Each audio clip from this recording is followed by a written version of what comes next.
잭 더 리퍼는 오랫동안 정체가 미스터리로 남아있던 불가사의한 연쇄 살인범입니다. 하지만 이제는 다릅니다. 그의 범행생, 현장에서 발견된 숄에서 추출한 DNA가 놀랍게도 100% 일치하는 것으로 밝혀졌습니다. 100년이 넘는 세월 동안 잭 더 리퍼는 정체를 알 수 없는 악몽일 뿐이었습니다. 용의자들은 나타났다 사라졌고 증거는 먼지만 쌓였으며 런던은 그 비밀을 굳게 지켰습니다. 이제 138년 만에 오랫동안 무시되어 온 단서들을 통해 한 이름이 드러나면서 이 범죄에 대한 역사적 시각이 바뀌고 있습니다. 그렇다면 잭 더 리퍼는 누구였을까요? 이 공포 이야기의 자세한 내용을 함께 파헤쳐 봅시다.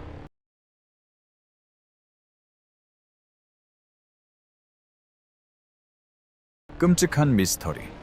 1888년 말 런던 동부의 번화한 화이트채플 지역에서 끔찍한 사건들이 발생하기 시작했다. 그 이전부터 런던의 부유한 지역에 사는 사람들은 화이트채플에 대한 소문을 들어왔다. 그들은 그곳이 좁은 거리와 어두운 골목길로 가득하고 사람들이 생존을 위해 고군분투하는 곳이라는 것을 알고 있었다.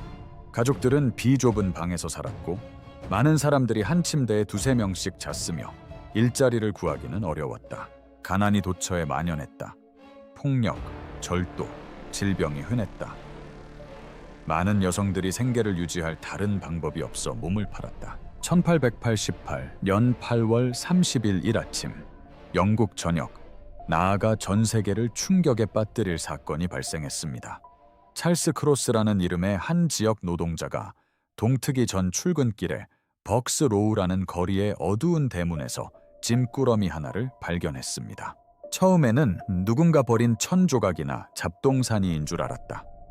하지만 가까이 다가가 보니 여자였다. 그녀는 생명이 없었다. 그녀의 이름은 마리아 앤 폴리 니콜스였다.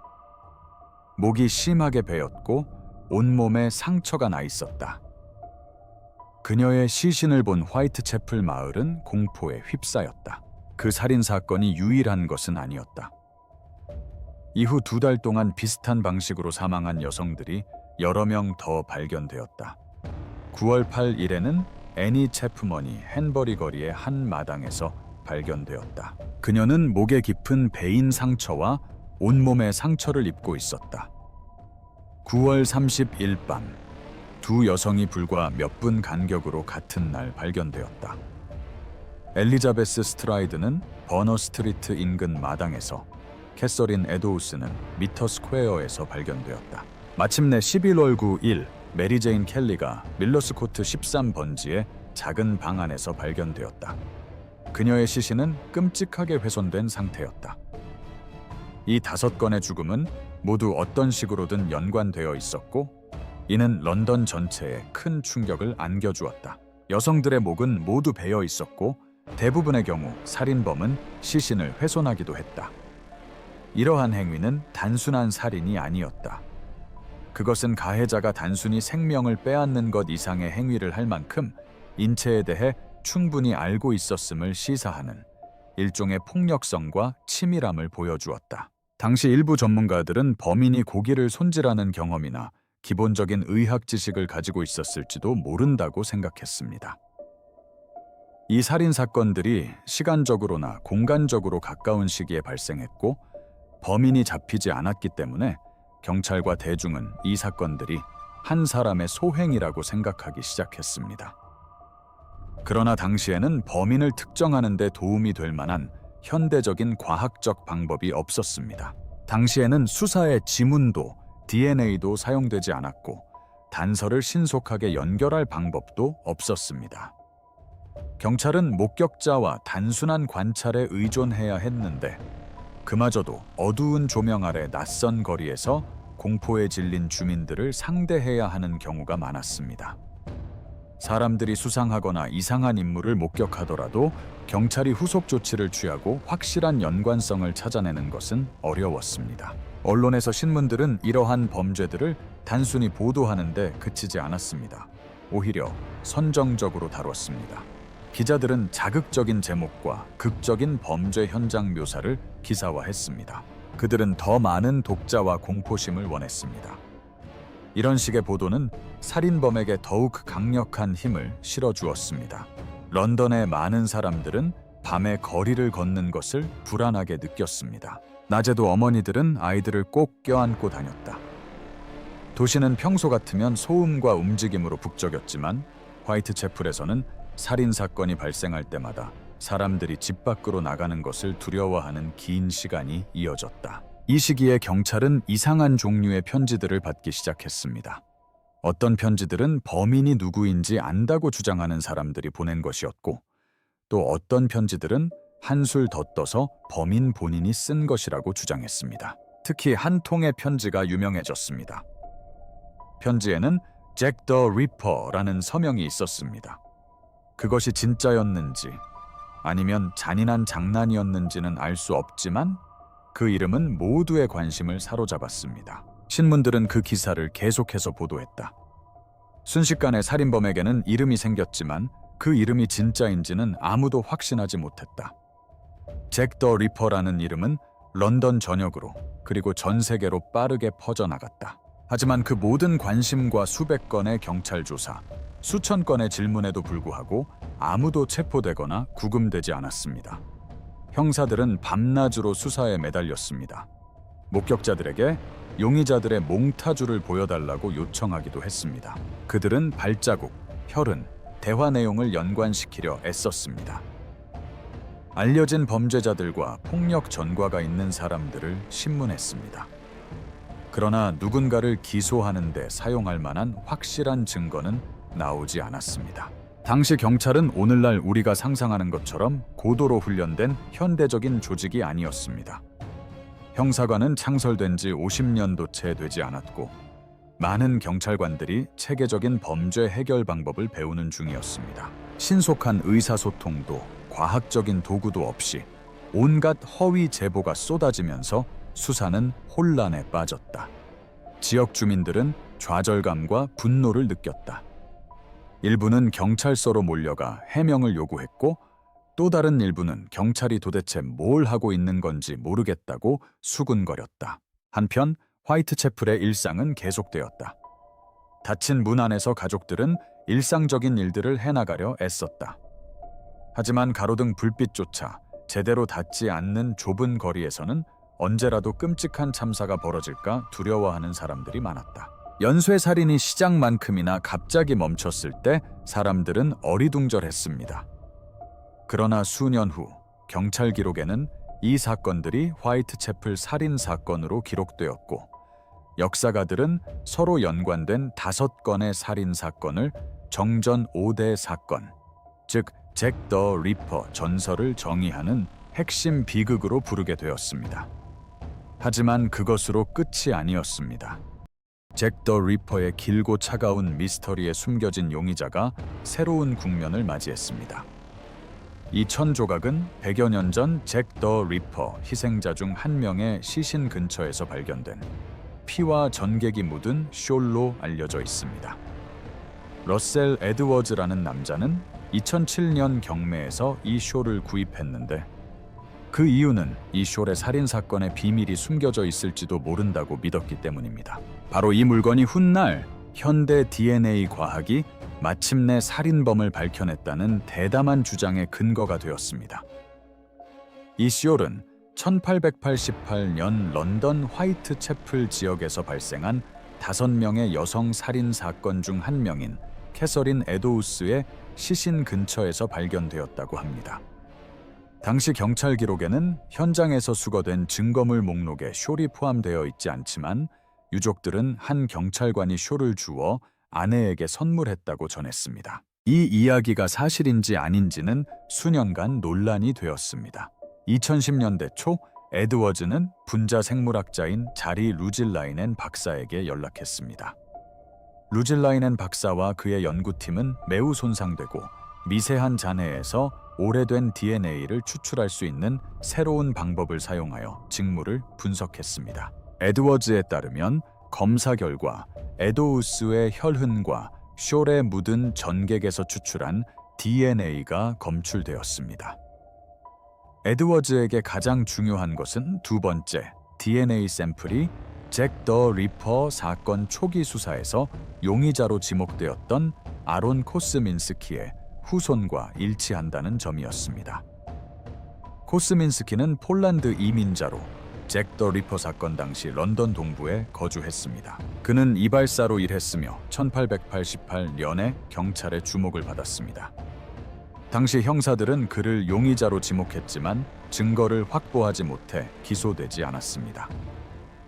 몇 년 후 그는 정신질환으로 정신병원에 수용되었고 1919년에 그곳에서 사망했습니다. 에드워즈와 루질라인에는 미토콘드리아 DNA, mtDNA라는 특정 유형의 DNA를 사용하여 숄에 묻은 물질의 DNA와 살아있는 사람의 DNA를 비교했습니다. 미토콘드리아 DNA는 어머니를 통해서만 유전되기 때문에 다른 유형의 DNA만큼 고유하지는 않지만 가족 관계를 보여줄 수 있습니다. 이 경우 캐서린 에도우스의 후손에게서 채취한 샘플을 숄에 묻은 혈흔의 DNA와 비교한 결과 일치하는 것으로 나타나 혈흔이 에도우스 본인의 것일 가능성이 높다는 결론이 나왔습니다. 이후 연구팀은 전객 얼룩에서 추출한 DNA를 코스민스키의 여동생 후손 여성의 DNA와 대조했습니다. 그 결과 한 가닥은 100% 일치했고 다른 가닥은 99.0% 일치했다고 보고했습니다.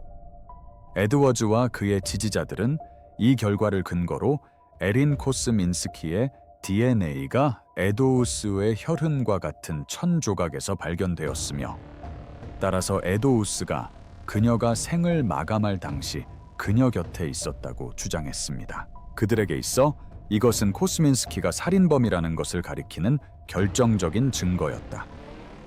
DNA 추출 과정 자체도 놀라웠다. 과학자들은 적외선 영상과 현미경 분석을 사용하여 얼룩을 식별했다. 그들은 동맥혈이 흩뿌려진 것처럼 보이는 검은 반점들을 발견했습니다. 에도우스의 시신이 깊은 모기 베인차에 발견된 것과 일치하는군요. 자외선 아래에서 일부 얼룩은 전객일 가능성이 있는 특징을 보였습니다. 르웰리는 이 오래되고 손상된 직물 조각들에서 미량의 유전 물질 조각들을 추출할 수 있었습니다. 대조 과정은 더욱 특이했습니다. 에린 코스민스키에게는 자녀가 없었기 때문에 비교할 직계 혈통이 없었기 때문입니다. 대신 연구진은 그의 여동생 쪽 가게에서 여성 친척을 찾아냈습니다. 그녀의 미토콘드리아 DNA를 검사하고 이를 숄 샘플과 비교한 결과 과학자들은 코스민스키와 증거를 연결하는 유전적 연결고리를 발견했다고 확신했습니다. 코스민스키가 잭 더 리퍼 연쇄살인 사건의 범인이라는 주장은 언론의 큰 주목을 받았고 일부 언론은 DNA 분석을 통해 100년 넘게 풀리지 않았던 미스터리가 마침내 해결되었다고 보도했습니다. 일부 기사에서는 그 결과가 논쟁의 여지가 없다고까지 표현했고 이는 수십 년간 획기적인 발견을 기다려온 사람들 사이에서 큰 흥분을 불러일으켰습니다. 그러나 모든 사람이 검사 방식이나 그 의미에 동의한 것은 아니었습니다. 과학자들은 미토콘드리아 DNA가 특정 개인을 고유하게 식별할 수 없다고 주장했는데 그 이유는 서로 관련이 없는 많은 사람들이 동일한 미토콘드리아 DNA 프로필을 공유할 수 있기 때문입니다. 또 다른 주요 쟁점은 숄 자체가 1888년 범죄 현장의 일부였는지 여부였습니다.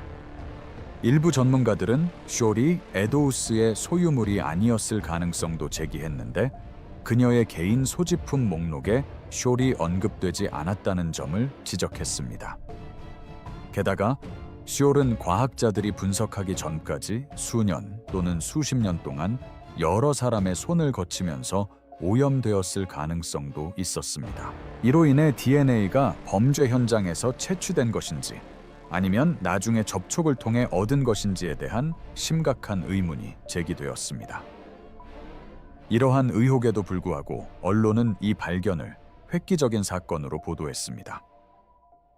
일부 언론에서는 수십 년 만에 살인범의 신원이 밝혀졌다는 제목으로 기사를 냈고 코즈민스키라는 폴란드인 이발사를 언급하며 그가 살인 사건이 발생했던 거리에서 한때 살았다고 보도했습니다. 흥분이 확산되는 와중에도 숄의 기원에 대한 진실, 오래된 DNA 분석의 한계, 그리고 고대 직물에서 발견된 유사 문헌이 과연 진정한 살인범을 밝혀낼 수 있을지에 대한 근본적인 의문은 여전히 남아 있었습니다. 그리고 이러한 논쟁의 그림자 속에 섬뜩한 질문 하나가 자리 잡고 있습니다. 혹시 해답이 예상보다 훨씬 가까이에 있는 것은 아닐까? 아론 코즈민스키의 전설, 잭 더 리퍼 사건의 오랜 역사에서 가장 많이 거론되는 이름 중 하나는 바로 아론 코즈민스키입니다. 그는 단순히 리퍼 관련 논의에 새롭게 등장한 인물이 아닙니다. 100년이 넘는 세월 동안 수사관, 역사가, 범죄 전문가들은 그의 삶과 행적을 면밀히 살펴보았는데, 이는 그가 당시 경찰이 중요하다고 여겼던 여러 단서들과 일치했기 때문입니다. 경찰 기록과 자필 보고서를 포함한 많은 옛 기록들은 코즈민스키가 사건을 담당했던 형사들에게 중요한 용의자로 여겨졌음을 보여줍니다. 아론 코즈민스키는 1865년 9월 11일 당시 러시아 제국의 일부였던 폴란드 클로도바에서 태어났습니다. 그는 유대인이었고 그 시대의 많은 유대인 가족들처럼 그의 가족도 유대인 공동체에 대한 폭력적인 공격인 포그롬을 피해 폴란드를 떠났습니다. 그의 가족은 1880년대 초 영국으로 건너와 런던의 인구 밀집 지역인 화이트채플 인근에 정착했습니다. 그곳은 많은 이민자들이 살던 곳이었습니다. 런던에서 코즈민스키는 미용사로 일했습니다. 이 직업 덕분에 그는 지역에 머물면서 자신의 가게를 찾는 사람들의 머리를 자르고 손질해줄 수 있었습니다. 당시 화이트채플에는 이와 같은 소규모 상점들이 많았습니다. 재단사, 정육점, 신발 수선공, 이발소 등이 모두 잭터, 리퍼가 범행을 저지른 어둡고 번잡한 거리 바로 근처에 자리 잡고 있었습니다. 1894년 멜빌 맥나이튼 경이라는 고위 경찰 간부는 리퍼 사건 수사에 관한 비밀 보고서를 작성했습니다. 그 보고서에서 그는 가장 유력한 용의자로 추정되는 3명의 남성을 지목했습니다. 그중 한 명이 코즈민스키였습니다. 맥나이트는 코즈민스키가 범행 당시 화이트채플 지역에 거주했으며 범행을 저지를 만한 위험한 성향을 가지고 있었을 가능성이 있다고 말했습니다. 초기 수사에 참여했던 또 다른 경찰관은 런던 경찰청 차장으로 재직했던 로버트 앤더슨 경이었다. 앤더슨은 후일 회고록에서 경찰이 리퍼 사건의 용의자를 특정했다고 암시하며 누군가가 용의자를 마주하는 순간 주저없이 그를 지목했다고 밝혔다. 앤더슨에 따르면 그 용의자는 폴란드계 유대인이었으며 이는 맥나이튼의 파일에 기록된 코즈민스키의 인상착의와 일치했다. 초기 경찰 기록에는 코즈민스키라는 이름이 빠져 있었다. 살인사건 발생 후 수십 년이 지나서야 연구원들은 이 용의자를 아론 코즈민스키와 연결지었는데, 당시 런던 경찰 기록에서 인상착의에 맞는 성을 가진 사람은 그 남자뿐이었기 때문이다. 코즈민스키의 삶은 순탄치 않았다. 1890년경 그의 행동이 문제가 되고 있다는 보고가 나오기 시작했습니다. 그는 이상한 행동을 보였고 가난하고 정신적으로 불안정한 사람들을 수용하는 지역 구빈원에 여러 차례 입소했습니다. 1891년 그는 정신병자로 판정받아 당시 영국에서 가장 큰 정신병원 중 하나였던 콜니 해치 정신병원에 공식적으로 수감되었습니다. 코즈민스키가 정신병원에 수감되었을 당시의 의료 기록에 따르면 그는 심각한 정신질환을 앓았습니다. 그는 환청을 듣고 편집증적 망상에 시달렸습니다. 특정 방식으로 조리되지 않은 음식은 거부했고 씻거나 기본적인 위생 관리를 받는 것을 꺼렸습니다. 한 보고서에 따르면 그는 제대로 된 식사를 하는 대신 길거리에서 빵 조각을 주워 먹고 수도꼭지에서 바로 물을 마셨다고 합니다. 이러한 행동은 정상적인 사고방식과 생활 습관에서 심각하게 벗어난 모습을 보여줍니다. 코즈민스키는 이후 1894년에 리브스덴 정신병원으로 옮겨져 남은 생을 그곳에서 보냈습니다. 그는 1919년 3월 24일 그곳에서 세상을 떠났습니다. 즉, 화이트채플 연쇄살인 사건이 종결되고 경찰의 관심이 그의 이름에서 멀어진 후에도 그는 28년을 더 살았습니다. 정신병원에서의 생활은 역사가 그를 바라보는 시각에 큰 영향을 미쳤습니다. 정신병원에서 의사들은 코즈민스키가 나태하고 무관심하며 침울하고 종종 앞뒤가 맞지 않는 말을 했다고 기록했습니다. 그는 때때로 시설 내 사람들을 위협했는데 한 번은 간호사에게 의자를 빼앗으려 했고 또 한 번은 자신의 여동생을 칼로 위협하기도 했습니다.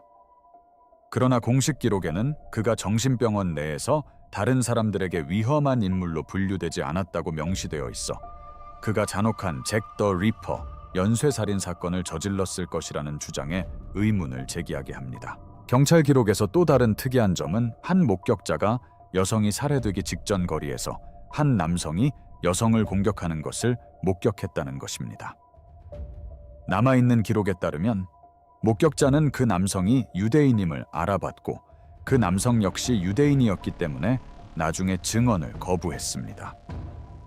목격자는 자신이 그의 처형에 책임이 있다고 생각하고 싶지 않았던 것입니다. 많은 연구자들은 목격자가 아론 코즈민스키였을 것이라고 추측하지만 그의 이름은 당시 경찰 기록에 남아있지 않습니다. 한편 일각에서는 그의 정신질환 및 행동 기록에서 정신병원 밖에서 타인에게 폭력을 행사했다는 명확한 증거가 없다고 지적합니다. 그는 화이트채플 거리와는 멀리 떨어진 시설에서 수년간 생활했으며 그 기간 동안 살인이나 심각한 폭력 행위를 저지른 기록은 없습니다. 이는 코즈민스키가 정신질환을 앓았다고 하더라도 그가 런던 거리에서 여성들을 잔인하게 살해한 범인일 수 있다는 것을 의미하는지 의문을 제기합니다. 이처럼 증거들이 엇갈리기 때문에 아론 코즈민스키는 잭 더 리퍼 사건에서 가장 논란이 많은 용의자 중 한 명으로 남아 있습니다. 경찰 파일, 목격자 진술, 병원 기록, 오래된 편지 등 수많은 자료가 있지만 한 가지 분명한 사실은 사건 당시 코즈민스키를 살인 사건과 연결하는 결정적인 증거가 전혀 없었다는 것입니다. 그의 이름이 적힌 파일 하나만으로는 1888년 사건을 종결짓기에 충분하지 않았고 그에게 혐의를 적용하기에도 역부족이었습니다. 하지만 그것만으로는 사건을 완전히 덮을 수는 없었습니다. 공식 조사 요구 2025년 초 런던 이스트엔드에서 발생한 끔찍한 범죄로부터 130여 년 만에 잭 더 리퍼 사건의 긴 역사에 새로운 장이 열렸습니다. 이번 뉴스는 오래된 지문이나 경찰 수첩에 관한 것이 아니었습니다. 이는 사람들이 살인 사건 중 하나에 대해 정식 법정 조사와 같은 재수사를 요구한 것에 관한 것이었습니다. 이러한 요구는 현대 과학이 살인범의 신원에 대한 새로운 단서를 제공했다는 주장이 제기된 후에 나왔습니다. 재수사를 통해 오래된 사건을 다시 조사하는 것은 매우 드문 일입니다. 영국에서 검시, 인퀘스트는 형사재판과는 다릅니다. 검시는 검시관이라는 공무원이 주도하는 공식적인 조사로 사망 사건에 대한 사실관계를 조사하고 무슨 일이 일어났는지, 어떻게 일어났는지, 그리고 경우에 따라 누가 책임이 있는지를 밝히려고 합니다. 검시는 형사법원처럼 유죄 또는 무죄를 판결하지는 않지만 증거가 충분히 강력할 경우 사망에 책임이 있는 사람의 이름을 밝힐 수 있습니다. 잭 더 리퍼 사건에 대한 재수사 요구는 저명한 연구자 러셀 에드워즈로부터 시작되었습니다. 그는 수년간 애런 코스민스키가 살인범이라는 것을 입증하기 위해 노력해왔습니다. 에드워즈를 비롯한 여러 연구자들은 피해자 중 한 명과 관련이 있다고 알려진 낡은 천조각에서 나온 DNA 증거가 코스민스키를 지목한다고 믿고 있습니다. 그러나 이 DNA 증거는 경찰이나 법원에서 널리 받아들여지지 않고 있습니다. 이러한 DNA 연관성을 근거로 에드워즈와 그의 법률팀은 피해자 캐서린 에도우스의 사망 원인에 대한 재조사를 신청했습니다. 에도우스는 1888년 잭 더 리페어와 연관된 5명의 여성 살인 사건 희생자 중 한 명이었습니다. 에드워즈는 현대 검사 결과 시올에서 발견된 DNA가 에도우스와 코스민스키 가족 모두의 것이라는 사실이 밝혀졌으며 이는 공식 조사를 통해 검토되어야 할 새로운 증거라고 주장합니다. 진상조사를 요구하는 목소리는 에드워즈뿐만 아니라 에도우스와 코스민스키의 후손들 또한 지지하고 있습니다. 이 운동을 이끄는 인물 중 한 명은 에도우스의 친척인 캐런 밀러입니다. 밀러는 조상에게 일어난 일에 대한 오랜 침묵이 오늘날까지도 후손들에게 영향을 미치고 있다고 공개적으로 이야기해왔습니다. 그녀는 법적인 절차를 통해 진범을 밝히는 것이 재판도 받지 못하고 제대로 된 답변도 듣지 못한 피해자들에게 일종의 정의를 실현하는 것이라고 말했습니다. 밀러는 기자들에게 잭 더 리퍼라는 유명한 이름이 실제 희생자 여성들보다 더 유명해졌다고 지적했습니다. 그녀는 사람들이 이 여성들도 가족이 있는 실제 사람들이었다는 사실을 잊었다고 말했습니다. 그녀는 살인범의 신원을 법적으로 밝히기 위한 조사를 원하며 그래야만 역사적 기록이 무시무시한 별명이 아닌 진실을 반영할 수 있다고 주장합니다. 코스민스키의 후손들도 이 의견에 동의했습니다. 그들은 코스민스키가 DNA 검사 결과에서 확인된 인물이라면 세상은 역사적 사실을 알 권리가 있다고 말합니다. 하지만 재조사를 진행하는 과정은 간단하지 않습니다. 영국에서는 오래전에 발생한 사망 사건에 대한 재조사를 시작하려면 법무장관의 특별 승인이 필요합니다. 2년 전 한 고위 법무 관계자는 잭 더 리퍼 사건 재조사 시도가 법무장관에 의해 거부된 바 있습니다. 관계자들은 당시 새로운 증거가 충분하지 않아 재조사를 정당화할 수 없다고 밝혔습니다. 법적 신청이 성공하려면 에드워즈와 그의 팀은 사건에 대한 이해를 바꿀 수 있는 새롭고 중요한 증거가 있음을 법원에 납득시켜야 합니다. DNA 연관성이 신뢰할 만한 것으로 인정된다면 그것이 바로 그 증거가 될 수 있습니다. 하지만 지금까지 경찰 당국은 이 DNA 증거만으로는 공식적인 살인범을 특정하거나 수사를 재개하기에 충분하지 않다고 판단하고 있습니다. 언론 보도에 따르면 재검토를 요구하는 움직임이 대중과 언론의 관심을 끌었습니다.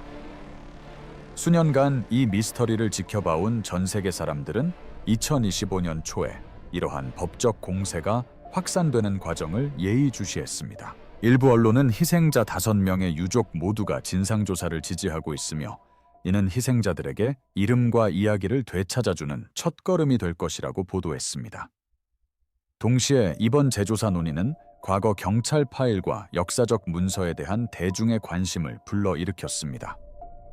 연구자들은 특히 지난 세기 동안 여러 차례 소유주가 바뀌었을 가능성이 있는 오래된 증거의 신뢰성을 입증하는 것이 얼마나 어려운 일인지 지적했습니다. 많은 역사학자와 과학자들은 DNA가 현장에 남아있더라도 나중에 섞인 것인지 아니면 범죄 현장에 남아있는 것인지 확신할 수 없다고 거듭 강조해왔습니다. 모든 법적 소송, 과학적 논쟁, 그리고 역사학자들의 질문에도 불구하고 유족들은 정의와 진실을 향한 노력을 멈추지 않고 있습니다. 그들은 이러한 질문들이 너무 오랫동안 공식적인 답변 없이 남아있다고 말합니다. 그들은 현대적인 법적 도구와 새로운 과학적 주장을 결합하면 100년 묵은 미스터리를 마침내 밝혀낼 수 있을 것이라고 믿습니다. 하지만 역사를 다시 심판할 수 있다면 진실이 드러날 수 있을지는 중요한 질문으로 남아있습니다. 두려움 대 명성, 미디어 전설로 거듭나다. 바로 그 시기에 영국은 변화하고 있었다. 1880년 제정된 초등교육법은 거의 모든 어린이가 학교에 다녀야 한다는 것을 의미했다. 이로 인해 1888년에는 읽고 쓸 수 있는 사람이 훨씬 많아졌다. 신문사들도 변화를 겪었다. 1850년대의 새로운 세법 덕분에 신문 인쇄 비용이 저렴해졌고 많은 신문이 단 0.5페니에 팔렸다. 그들은 이제 스스로 뉴스를 읽을 수 있게 된 많은 노동계층 독자들에게 다가갈 수 있었습니다. 가장 인기 있는 신문 중 하나는 일러스트레이티드 폴리스 뉴스였습니다. 이 신문은 폭력 범죄에 대한 기사를 극적인 사푸아와 함께 실었습니다. 이 신문은 충격적인 사진과 자극적인 제목을 사용하여 판매량을 늘린 최초의 타블로이드 신문 중 하나였습니다. 잭 더 리퍼 연쇄살인 사건 당시에는 선정적인 보도로 악명을 떨쳤습니다. 사건이 계속되면서 신문사들은 판매량을 늘리기 위해 경쟁했습니다. 사건이 한창일 때 살인사건 보도가 실린 신문이 매일 100만 부 이상 팔렸습니다. 영국 전역과 그 너머의 사람들은 범죄 소식을 읽고 친구들과 이야기하며 앞으로 무슨 일이 벌어질지 걱정했습니다. 하지만 이러한 엄청난 보도에는 대가가 따랐습니다. 많은 기사들이 사실이 아니었다. 어떤 신문들은 근거 없는 추측을 사실인 것처럼 보도했다. 소문과 험담은 빠르게 퍼져나갔고 기사는 신문사마다 내용이 바뀌는 경우가 많았다. 처음에 언론과 대중은 비난할 대상을 찾았습니다. 가죽 앞치마라는 별명을 가진 한 지역 남성에 대한 보도가 나왔는데 이 별명은 구두를 만드는 유대인 남성에게 붙여진 것이었습니다. 신문들은 그를 무시무시한 방식으로 묘사했습니다. 경찰은 그에게 불리한 증거가 없다고 했지만 사람들은 그가 살인범일지도 모른다고 말했다. 그는 체포되었지만 알리바이가 확인되자 곧 풀려났다. 경찰, 특히 형사과 CID는 수사의 많은 부분을 비밀에 붙였다. 이로 인해 언론인들은 더욱 좌절감을 느꼈습니다. 그들은 자신들이 생각하기에 실제로 일어나고 있는 일들에 대한 기사들로 신문을 가득 채웠습니다.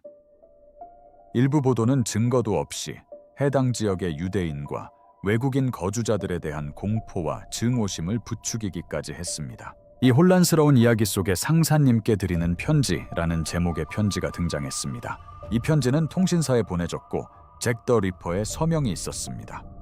잭이라는 이름은 담을 뛰어넘어 사람들을 공포에 떨게 했다는 또 다른 불가사의한 인물, 스프링힐드 자에게 대한 이야기 때문에 대중에게 낯익은 이름이었습니다. 편지가 공개된 후 언론과 대중은 잭 더 리퍼라는 이름을 앞다투어 사용했고 별명을 가진 한 명의 살인범을 집중 조명하는 것이 언론의 일반적인 관행이 되었습니다. 이후 다른 도시에서 발생한 살인 사건들도 보스턴 연쇄살인범이나 요크셔 리퍼처럼 비슷한 별명을 얻게 되었습니다. 또한 이 살인 사건들이 런던의 매우 가난한 지역인 이스트 엔드에서 발생했기 때문에 그곳의 열악한 생활 환경에 대한 관심을 불러일으키는 계기가 되기도 했습니다. 거리는 사람들로 북적였고 비위생적이었으며 생존을 위해 발버둥 치는 사람들로 가득했습니다. 잭 더 리퍼 연쇄살인 사건의 충격적인 폭력성은 중산층과 상류층 사람들에게 이러한 문제들을 일깨워 주었습니다. 대중의 분노가 커지면서 거리를 지키기 위한 지역 단체들이 결성되었습니다. 메일랜드 자경단이라는 한 단체는 순찰을 조직하고 경찰을 도우려 노력했습니다. 사람들은 살인범에 대한 정보를 제공하는 사람에게 현상금을 걸기도 했습니다. 그러나 경찰은 너무 많은 제보, 허위 정보, 그리고 관심을 끌려는 사람들이 보낸 가짜 단서들 때문에 어려움을 겪었습니다. 시간이 흐르면서 살인은 멈췄습니다. 하지만 안타깝게도 경찰은 사건을 해결하지 못했습니다. 미스터리에 해결되지 않은 문제와 선정적인 언론 보도로 인해 잭 더 리퍼는 단순한 범죄 사건이 아닌 전설이 되었습니다. 작가, 예술가, 그리고 후대의 영화 제작자들은 이 이야기를 통해 공포, 폭력, 그리고 미스터리를 탐구했습니다. 이후 수십 년 동안 잭 더 리퍼는 단순한 뉴스 기사 이상의 존재가 되었습니다. 1960년대에는 그가 거리의 살인마가 아닌 중절모를 쓴 말쑥한 신사로 묘사되는 경우가 많았습니다. 작가들은 그의 이미지를 다른 공포 상징들과 결합하여 그를 세계적인 대중문화의 일부로 만들었습니다. 잭 더 리퍼를 소재로 한 책, 영화, 연극, 게임 등이 전 세계에 등장했습니다.